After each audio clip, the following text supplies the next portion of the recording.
Welcome, degenerates, to Jeff's shop. Ziggy says there's a 90% chance I have to make this the best game shop in all of the lands and seas and suns and moons.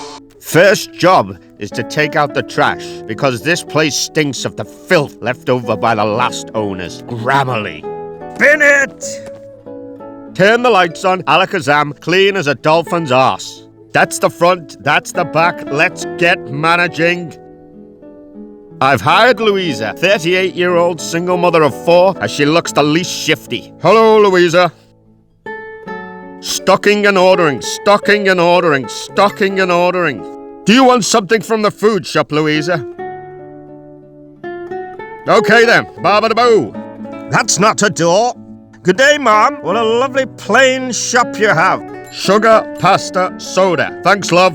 Nom nom nom nom. Stock the shop. To save space, I like to stack each item within the same atomic space of another. First customer sale. We're doing it, Louisa. We are making the monies. The customers kept rolling in. Day 4. Now we had more stock. More stock leads to sales. Sales leads to money. Money leads to hate. Hate leads to suffering. Suffering leads to pain. Pain is weakness leaving the body. A body without pain is a vessel of nothingness. Nothingness is the heat death of the entire universe. Oh, hello, officer. What can we get you at 2 a.m. in the morning? Ah, yes, a mouse mat. Now get out! I searched the streets of this godforsaken town and found a late-night bowling alley. Then I found this poor old man stuck between space and time. Through no fault of my own, he collapsed, and I took his PC speakers off him as he no longer required enhanced audio, as he was dead. Leg it! I thought I'd stumbled upon a way of exponentially increasing profit by taking back purchases once customers were outside. Give me the box! Give me the box! However, it turned out the old man had infinite lives and was perpetually tasked with pinching my goods whenever he felt the urge for a 5-finger discount. A swift karate chop would sort the wrong 'un out. Hiya! Kung Fu! On day 12, I bought Louisa some plants. She had not been home, sat down, ate, or gone to the toilet in all of this time. A worker like no other. To obtain more custom, I hired a dancing elephant.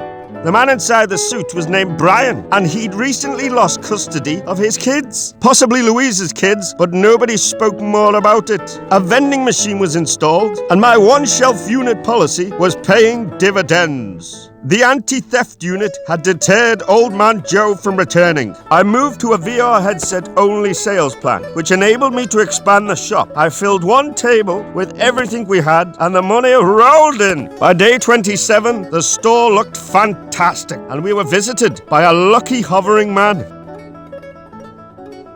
Day 28, our family was whole. The 3rd room had been bought, and the money was being thrown into my face with expert consumer precision. I, however, made a decision that would change Jeff's shop forever and mark one of the darkest periods in Jeff's shop's history. I let Louisa go. She had not moved from her position at the till for a month, and Brian and I were worried as no one was looking after their kids. I sent her on her way with a huge wad of cash and a glowing reference. Sometimes you've got to set them free to see them fly or something. Joseph was hired. He was 46 with no previous employment, which looking back on was a huge red flag. His sideburns had complete land ownership of his face, and he wore sunglasses at all times, despite never having been outside since the age of 5. Old Man Joe was seen again in a rare outing, but was no longer capable of running at average speeds. Day 29, it happened. I'd got out to the bowling alley and came back to see the entire store contents strewn over the vomit-drenched pavements. Joseph had betrayed me, Jeff shot Brian, and of course Louisa. He'd done nothing. He stood there and let this depraved act of vandalism take place, and I couldn't let it ride. What the actual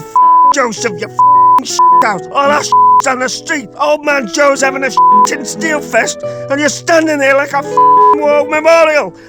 Off, you're sacked. There was only one thing left to do. I fixed the shop, made it like it was, and handed the keys over to Louisa. It was hers now. I said bye to Brian and headed off. My mission was complete. Onwards to where I am needed, forever leaping from one body to the next. Maybe the next leap will be my last, and I'll be home.